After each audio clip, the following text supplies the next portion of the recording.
नमस्कार। पिछले वीडियो में हमने सुकरात के जीवन इतिहास की चर्चा की थी। आज हम सुकरात का दर्शन, उसकी पद्धति की चर्चा करेंगे। किंतु सबसे पहले हम उस दुविधा की बात करेंगे जिसे सोक्रेटिक प्रॉब्लम के नाम से जाना जाता है। यह हम जानते हैं कि सुकरात का जन्म यूनान के एथेंस नगर राज्य में ईसा की 5वीं शताब्दी पूर्व हुआ था। उसके ऐतिहासिकता को प्रमाणित करने वाले बहुत से प्रमाण उपलब्ध हैं और उसके जीवन की दो सर्वाधिक महत्वपूर्ण घटनाएं उसकी ऐतिहासिकता के रूप में प्रस्तुत की जा सकती है। पहला है सुकरात के द्वारा एथेंस और स्पार्टा के बीच चलने वाले प्रसिद्ध पेलोपोनेशियाई युद्ध में भाग लेना और अपनी वीरता का प्रदर्शन करना। दूसरी घटना सुकरात के जीवन के अंतिम समय की है, जब देशद्रोह के आरोप में से मृत्युदंड दिया गया था। उस पर जो मुकदमा चला था और उसके कारण सुकरात ने स्वयं अपने पक्ष में अपनी पैरवी की थी, इस पर भी बहुत से प्रामाणिक तथ्य उपलब्ध हैं और ये दो घटनाएं यह सिद्ध करती हैं कि सुकरात एक ऐतिहासिक व्यक्ति था।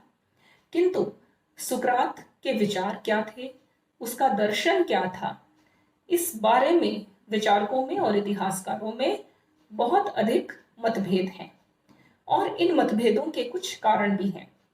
पहला कारण यह है कि सुकरात ने अपने जीवन में कभी कुछ नहीं लिखा। न उसने अपने दर्शन के बारे में कोई लिपिबद्ध प्रयास किया और न ही उसने अपने जीवन की घटनाओं को लेखबद्ध करने का प्रयास किया था। इसलिए सुकरात के बारे में आज जो भी जानकारी हमें मिलती है वह अन्य व्यक्तियों के लेखों के माध्यम से, उनकी रचनाओं के माध्यम से मिलती हैं और वे रचनाएं भी एक दूसरे के विरोध में अंतर विरोधी दावे प्रस्तुत करती हैं। इसलिए किसे सत्य माना जाए और कितना सत्य माना जाए, यह सोक्रेटिक प्रॉब्लम है। यह सुकरात को जानने संबंधी दुविधा है। दूसरा कारण यह है कि सुकरात का जीवन घटना प्रधान जीवन था। उसने एक अत्यंत सक्रिय जीवन जिया था और उसने यूनान के नागरिकों और खासकर एथेंस के युवाओं के बीच उनके साथ संवाद करते हुए, उनसे विभिन्न नैतिक प्रश्नों पर चर्चा करते हुए अपना अधिकांश समय व्यतीत किया था और इसलिए यह स्वाभाविक ही था कि उसके समकालीन और उसके पश्चातवर्ती विचारकों ने उसके विचारों पर अपनी कलम चलाई। किंतु दुर्भाग्य से आज वे ग्रंथ उपलब्ध नहीं हैं, वे लुप्त हो चुके हैं। इसलिए सुकरात को जानने का एक बड़ा माध्यम या एक बड़ा स्रोत आज हमारे बीच में नहीं है। अब जो भी उपलब्ध है उनमें से केवल 3 ऐसे विचारक हैं जिनकी रचनाओं में सुकरात के बारे में आज हमें जानकारी मिलती है। पहला विचारक है एरिस्टोफेनीज, दूसरा है ज़ीनोफोन और तीसरा है प्लेटो। एरिस्टोफेनीज एक सुकरात का लगभग हमवयस्क व्यंग्य नाटककार था और उसने सुकरात के जीवन के प्रारंभिक चरण को देखा था। उसके व्यंग्य नाटकों में से सर्वाधिक प्रसिद्ध क्लाउड्स, जिसमें सुकरात मुख्य पात्र के रूप में सामने आता है। अन्य नाटक उसने फ्रॉग्स, बर्ड्स इत्यादि लिखे थे। क्लाउड्स में सुकरात का चरित्र चित्रण एक धूर्त, कुटिल और एक चालबाज व्यक्ति के रूप में किया गया है। इस प्रकार के सुकरात के चरित्र की व्याख्या अन्य विचारकों के द्वारा उसकी पुष्टि नहीं होती है। इसलिए एरिस्टोफेनीज के इस दावे को पूरी तरह से स्वीकार नहीं किया जा सकता कि सुकरात का जो चरित्र है वो एक कुटिल, चालबाज, धूर्त और धोखेबाज व्यक्ति का था। दूसरा जो महत्वपूर्ण स्रोत है सुकरात को जानने का, वो है सुकरात का ही एक शिष्य जीनोफोन।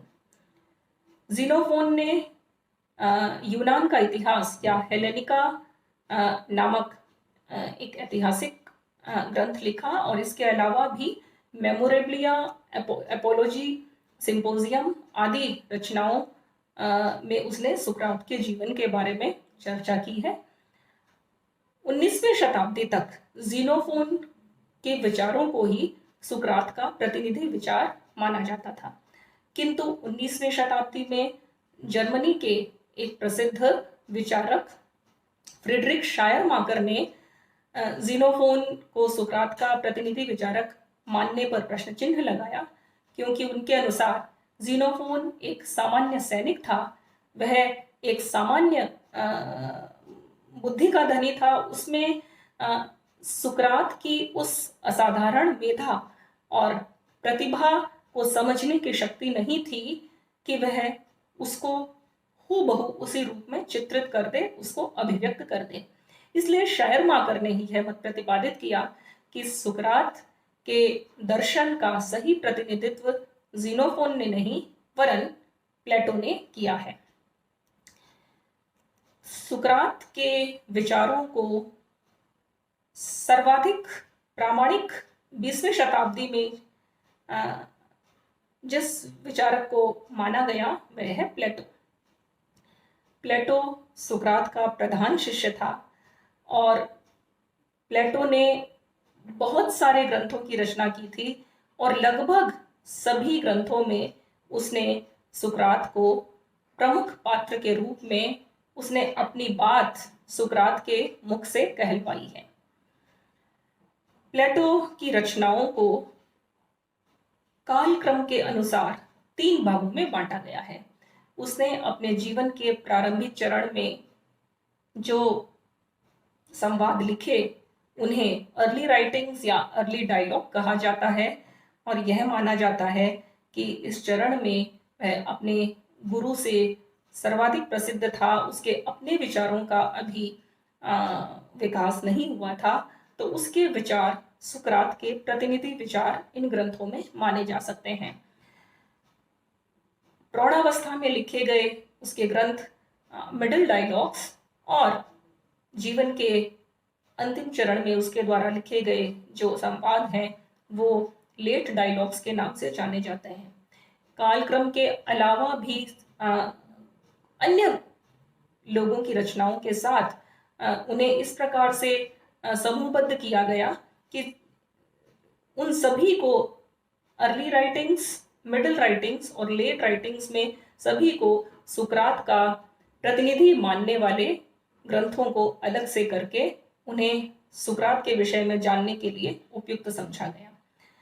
किंतु यह भी एक बड़ी दुविधा का प्रश्न है कि प्लेटो को भी सुकरात का प्रतिनिधि कहाँ तक माना जाए, क्योंकि विचारकों का मत है कि प्लेटो स्वयं एक असाधारण प्रतिभावान दार्शनिक था।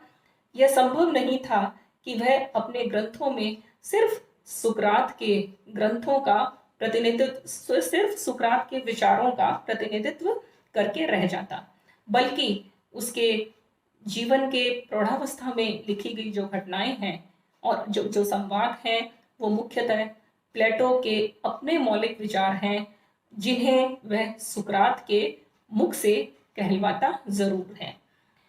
तो प्लेटो के मौलिक विचारों को सुकरात के मौलिक विचारों से अलग कर पाना, यह भी दार्शनिकों और इतिहासकारों के बीच में एक बड़ी दुविधा है, जिसे सोक्रेटिक प्रॉब्लम के नाम से जाना जाता है। सुकरात के बारे में कलम चलाने वाला एक चौथा विचारक और है, वो है अरस्तु। यह प्लेटो का प्रधान शिष्य था और इसका जन्म सुकरात की मृत्यु के 15 वर्ष बाद हुआ था। इसलिए यद्यपि इसने सुकरात को अपने जीवन काल में नहीं देखा, किंतु अपनी युवावस्था में यह प्लेटो के संपर्क में आया और प्लेटो की एकेडमी में यह लगभग 20 वर्ष तक रहा। वहाँ प्लेटो और उसके अन्य शिक्षकों के जीवंत संपर्क के माध्यम से उसने सुकरात के बारे में और उसके दर्शन के बारे में जाना था। अरस्तु ने सुकरात के जिस पक्ष का चित्रण किया है वो है सुकरात की पद्धति, अर्थात सुकरात ने अपने विचारों को प्रस्तुत करने के लिए कौन सी पद्धति का प्रयोग किया था। तो ये है सुकरात के बारे में दुविधा या सोक्रेटिक प्रॉब्लम कि सुकरात के विचारों को मौलिक रूप में कैसे प्राप्त किया जाए अन्य विचारकों के विचारों में से अलग करने के बाद। अब हम बात करते हैं सुकरात की दार्शनिक पद्धति की। सुकरात की दार्शनिक पद्धति में सर्वाधिक महत्वपूर्ण जो टर्म है वो है इलेंकस। इलेंकस प्रश्नोत्तर की वह विधि है जो सुकरात के द्वारा विकसित की गई एक मौलिक विधि है। इसके अंतर्गत सुकरात प्रश्न करता है और उसका प्रश्न प्रारंभ होता है, यह क्या है। जैसे हम न्याय की बात करें तो व्हाट इज जस्टिस, न्याय क्या है। साहस की बात यदि की जाती है तो साहस किसे कहते हैं, अर्थात यह क्या है। इस चर्चा के इस प्रश्न के साथ चर्चा प्रारंभ की जाती है और उत्तरदाता से यह अपेक्षा की जाती है कि वह उस अवधारणा के बारे में अपनी स्पष्ट राय प्रस्तुत करे। उत्तरदाता जब अपनी राय उस अवधारणा के बारे में प्रकट करता है तो प्रश्नकर्ता फिर से उस पर प्रश्न चिन्ह लगाता है और उत्तरदाता फिर से अपनी बात का स्पष्टीकरण करता है। इस प्रकार प्रश्नोत्तर के माध्यम से एक सामान्य परिभाषा तक, एक सर्वमान्य परिभाषा तक पहुंचने का प्रयास किया जाता है। सुकरात की दूसरी विधि जिसकी चर्चा स्वयं सुकरात थिएटिटस नामक प्लेटो के संवाद में करता है वो है मिडवाइफरी या म्यूटेटिक्स। सुकरात स्वयं कहता है कि मेरी माँ पेशे से दाई थी और जैसे दाई का काम जब लेबर पेन या जब प्रसूतावस्था में दर्द शुरू होता है तब से दाई का कौशल प्रारंभ होता है और बच्चे के जन्म होने तक दाई का कौशल काम में आता है। तो इस प्रकार जैसे कि स्वयं दाई किसी बच्चे को जन्म देने में सक्षम नहीं है, वरन बच्चे के जन्म में जैसे वो सहायक होती है, उसी प्रकार सुकरात स्वयं को एक बौद्धिक दाई के उपमा देता है और वो ये कहता है कि मेरे स्वयं के भीतर कोई विचार नहीं है, मैं विचारों की दृष्टि से बंजर हूँ, किंतु मैं अन्य व्यक्तियों के विचारों को उत्पन्न करने में, उन्हें सकुशल बाहर निकालने में सक्षम हूँ। तो ये म्यूटेटिक्स या मिडवाइफरी ये एक पद्धति थी जो अपने जीवंत संवादों में सुकरात ने प्रयुक्त की थी। सुकरात की तीसरी पद्धति है डायलेक्टिक या द्वंद्व न्याय। इसमें एक समूह में चर्चा की जाती है और भाग लेने वाले सभी पक्षों से यह अपेक्षा की जाती है कि वे आवश्यक रूप से चर्चा में भाग लें और अपनी बात रखें। इस प्रकार जब कोई व्यक्ति अपनी बात रखता है, दूसरा उसके विरोध में कोई नई व्याख्या करता है और यह चर्चा तब तक चलती रहती है जब तक कि किसी अंतिम निष्कर्ष पर नहीं पहुंचा जा सके। इस प्रकार सुकरात ने तत्कालीन यूनान में प्रचलित अन्य दार्शनिक पद्धतियों का विरोध किया और एलेंकस, डायलेक्टिक और ये म्यूटेटिक्स के नाम से के रूप में अपनी नवीन पद्धति विकसित की और आज ये पद्धति सुकरात की मौलिक पद्धतियों के रूप में जानी जाती है। अब यदि चर्चा की जाए सुकरात की उन थीम्स की, सुकरात के दर्शन के मुख्य बिंदुओं की, तो उनमें सबसे पहला बिंदु जो है वो है सुकरात का अज्ञान, या जिसे सुकरात कहता है कि मैं कुछ नहीं जानता, आई नो नथिंग। सुकरात का अभिन्न मित्र शेरोफोन जब डेल्फी के भविष्य वेत्ता के पास जाता है और प्रश्न पूछता है कि एथेंस में सबसे बुद्धिमान व्यक्ति कौन है, और डेल्फी का भविष्यवेत्ता कहता है कि एथेंस का सर्वाधिक बुद्धिमान व्यक्ति सुकरात है, तो सुकरात को इस भविष्यवाणी पर विश्वास नहीं होता, क्योंकि वह तो स्वयं को सर्वाधिक अज्ञानी व्यक्ति मानता है। किंतु उस भविष्यवेत्ता की भविष्यवाणी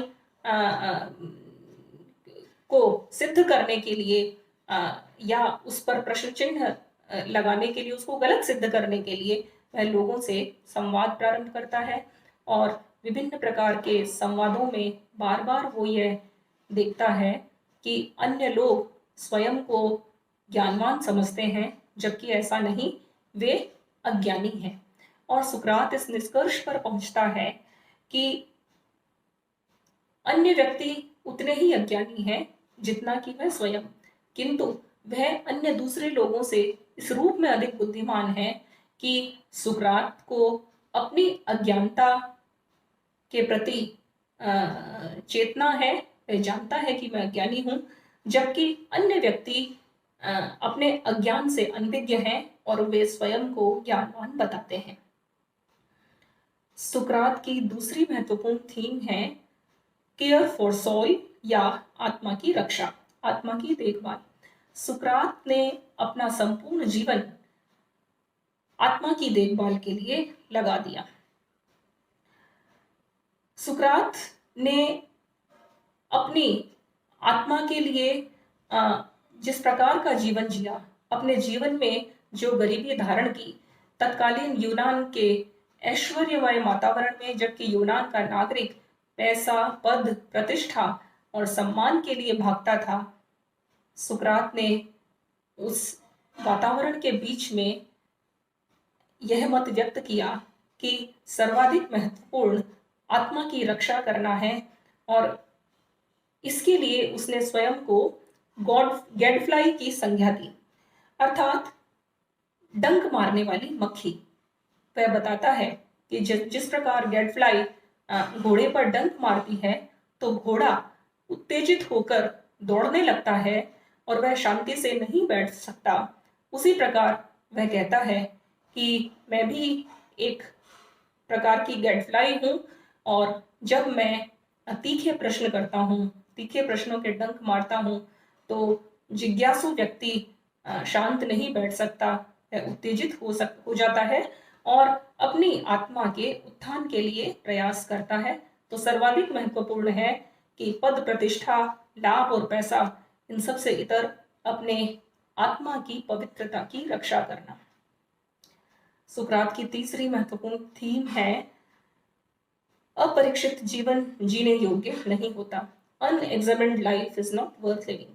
जब सुकरात पर मृत्युदंड के पूर्व मुकदमा चलाया जाता है और वह जब स्वयं की पैरवी करता है, तो वो ये कहता है कि मैं चुप नहीं रहूंगा, मैंने जो अपराध किया नहीं है उसके प्रति मैं अपनी स्वीकृति भी नहीं दे सकता, क्योंकि मैं ये मानता हूँ कि व्यक्ति को अपने स्वयं के जीवन का मूल्यांकन करते रहना चाहिए, और तब जो रिफ्लेक्शन उत्पन्न होता है, उस मूल्यांकन के परिणाम स्वरूप जैसी अवधारणा बनती है, मनुष्य को उसी रूप में अपना जीवन जीना चाहिए, और उसके पश्चात जो भी परिणाम हो उसे हंसते हंसते स्वीकार कर लेना चाहिए। सुकरात ने अपने संपूर्ण जीवन में लगातार अपने जीवन का परीक्षण किया और उसका परिणाम मृत्युदंड था, जिसे उसने सहर्ष स्वीकार भी किया था। चौथी महत्वपूर्ण अवधारणा है यूनिटी ऑफ वर्च्यू, या वर्च्यू इज नॉलेज, सद्गुण ही ज्ञान है और सद्गुण की एकता। सुकरात का यह मानना है कि सभी सद्गुणों में एक अंतर्निहित एकता विद्यमान होती है। जैसे जो व्यक्ति यदि पूर्ण रूप से न्याय के प्रति आस्थावान है, तो वह पूर्ण रूप से साहसी भी होगा, वह पूर्ण रूप से सदाचारी भी होगा, और वह पूर्ण रूप से सत्यभाषी भी होगा। तो जितने भी सद्गुण हैं, वे सभी सद्गुण अंतर्निहित रूप में एक ही हैं, और एक सद्गुण के पूर्ण प्रकटीकरण होने पर दूसरा सद्गुण स्वयं ही प्रकट होता है। और इसी से जुड़ी हुई जो दूसरी महत्वपूर्ण अवधारणा है वो ये है कि व्यक्ति के ज्ञानवान होने का कोई अर्थ नहीं है यदि वह सद्गुणी हो, क्योंकि व्यक्ति के ज्ञान का प्रकटीकरण उसके सदाचरण के माध्यम से उस ज्ञान को अपने जीवन में उतारने के द्वारा ही प्रकट होता है। अगली अवधारणा है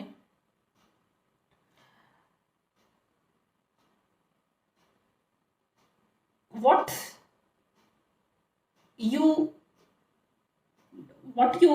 do is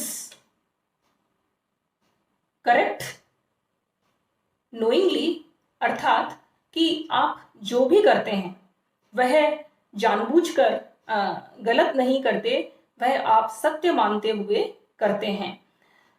इसका अर्थ यह है कि कोई भी व्यक्ति जानबूझकर गलत कार्य नहीं करता।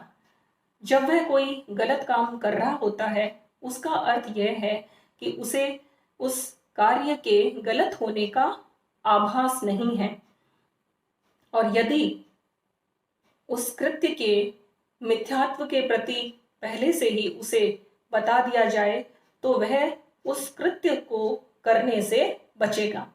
तो इस प्रकार से सुकरात यह प्रतिपादित करता है कि हम जानबूझकर और इच्छा के द्वारा कोई भी गलत काम नहीं करते।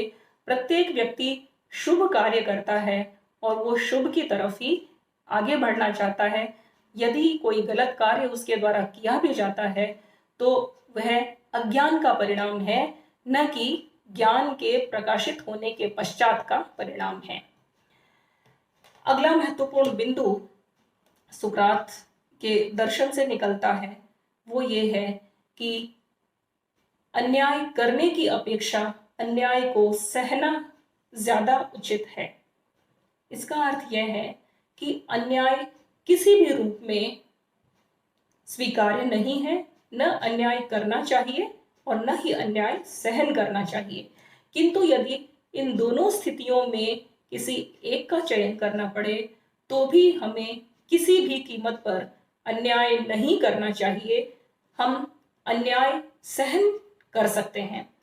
इसका अर्थ यह है कि अन्याय करने से मनुष्य की आत्मा पतित होती है, जबकि अन्याय सहने से मनुष्य में साहस के साथ अन्याय से लड़ने का, अन्याय का मुकाबला करने का भाव उत्पन्न होता है और उसके द्वारा मनुष्य की आत्मा और अधिक पवित्र बन जाती है। और अगली महत्वपूर्ण विशेषता है वो है शासन एक कला है। Ruling is an expertise. इसका अर्थ ये है कि जिस प्रकार हम बहुत छोटे छोटे कार्यों को करने में हम कुशलता की मांग करते हैं, जैसे एक कुशल व्यक्ति ही बर्तन बना सकता है, एक कुशल व्यक्ति ही जो एक मोची ही एक जूते का निर्माण कर सकता है, और एक पेशे से वैद्य जो व्यक्ति है, एक डॉक्टर ही किसी बीमार मरीज को ठीक कर सकता है, किसी मरीज का इलाज कर सकता है।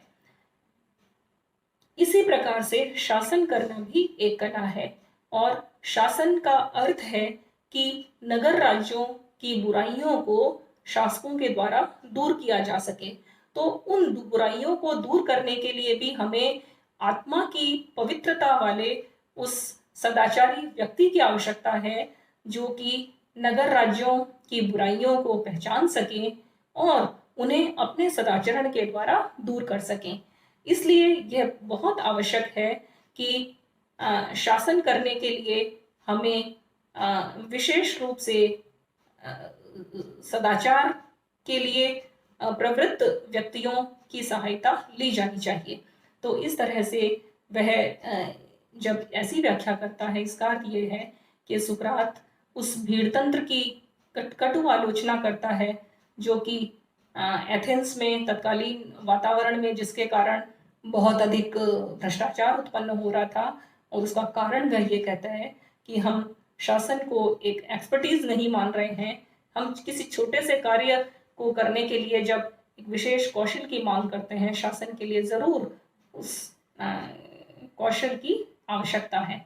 और अंतिम इस कड़ी में है उसका यूडेमोनिज्म, या उसका बहुत निकट का यदि अंग्रेजी जो शब्द उपलब्ध है वो है हैप्पीनेस, या जिसे हम कहें कल्याण की भावना। एथेंस सुकरात यूडेमोनिज्म को सर्वोच्च शुभ मानता है। वो ये कहता है कि आत्मा जब अपनी सहज स्थिति में होती है तब उसे जो सुख उत्पन्न होता है वह वास्तविक सुख है और वही वास्तविक शुभ है। तो मनुष्य के सभी कार्य इस शुभ के द्वारा ही निर्देशित होने चाहिए। आत्मा जब सर्वाधिक पवित्र अवस्था में होती है तब वो सर्वाधिक सुखी या सर्वाधिक शुभ होती है, और यही सबसे बड़ा निर्देशक सिद्धांत मनुष्य के जीवन का होना चाहिए। सुकरात के ये जो सभी सिद्धांत हैं, ये सिद्धांत केवल सुकरात ने अपने मुख से नहीं बताए, वरन अपना जीवन उसने उन सिद्धांतों के अनुरूप ही जीवन जिया, एक सक्रिय जीवन जिया, और यूनान के सैकड़ों, एथेंस के सैकड़ों युवाओं को उसने एक गैडफ्लाई की तरह विचलित कर दिया, उत्तेजित कर दिया, और वे सभी युवक तत्कालीन यूनान की परिस्थितियों के प्रति आक्रोशित हो उठे।